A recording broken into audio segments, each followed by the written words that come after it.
Hey, Marcus Washington, MTC Media here. Reactions from Game 2. Oklahoma City responds 123 107. And you think about it, with the exception of the big comeback, the section of the big comeback in Game 1 that the Pacers made, Oklahoma City has clearly been the better team. But I wanted to get some reactions, just some things uh, that jumped out at me. And we're going to start with the Pacers. And we're going to start with the Pacers in the paint.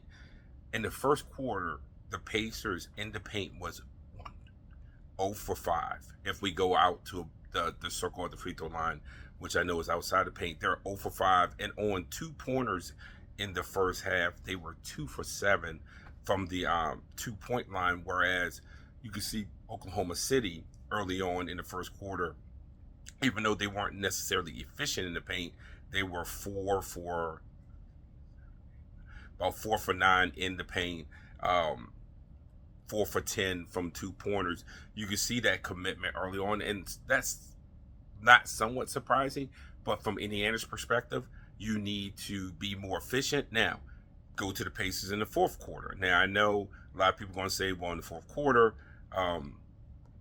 it was kind of like mop up time. So we'll go to the second quarter. We'll not go to the fourth quarter. We'll go to the second quarter. And now in the paint, Indiana was 6 for roughly 6 for 12 in the paint, and they were 6 for 14 from twos. See the difference? So that's the thing with the Pacers, is getting the ball inside. Now, you saw there was a commitment to Miles Turner, getting him the ball in the post. They felt like they could get a mismatch there. If you're wondering, in the second quarter for OKC, there were 7 for 10, 8 for 12 in that paint area, 10 for 16 from two. And so this has been one of the things for the series, not to get off on a tangent here, but everyone keeps on talking about how, oh, the 2 pointers, the mid-range, 2 point shot, everything is threes and layups. And what you see in these two teams, that's not necessarily true. They do get 2 feet in the paint and they finish. Now, the reason why it looks like it's a lot of layups is because, again, in the NBA, it's not the 1980s, not the 1990s, it's not the MJ era, and it's not the Kobe era. It's not that. Guys are just longer, they're more athletic, they can get to the front of the rim better. You didn't have guys like that. You had a guy here and there like that on each team. Now you have, each team is full of guys, have several guys you can do that. So that's why sometimes you think about it. And plus, obviously, there's more room on the court because of how the 3 point line is weaponized. But Indiana, to me, especially in that first quarter and in the third quarter, just did not get enough efficiency in the paint. Not enough efficiency in the paint. Second, and the obvious one, the ball for Oklahoma City didn't stick in game one. They got that big lead, and SGA knew he was part of the issue. The ball stuck. It was too much. It was too much of that Kobe mentality as opposed to sharing the ball. He shared the ball this time. And when the ball shared the entire game, you get 15 points and 6 rebounds from Chet Holmgren. You get a bench where Caruso gets 20 and Wiggins comes off the bench and made University of Maryland proud, and 18 points, 5 of 8 from 3, 6 for 11 from the field.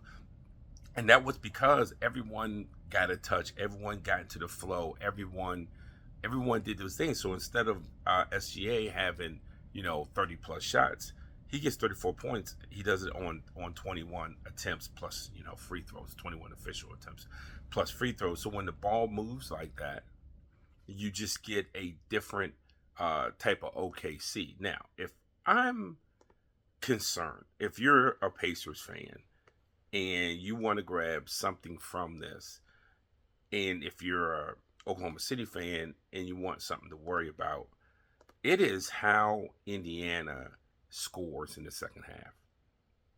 They score in the second half, and that's got to be concerning, because all these games aren't going to have Oklahoma City up by 20 and then Indiana's pushing to make a comeback.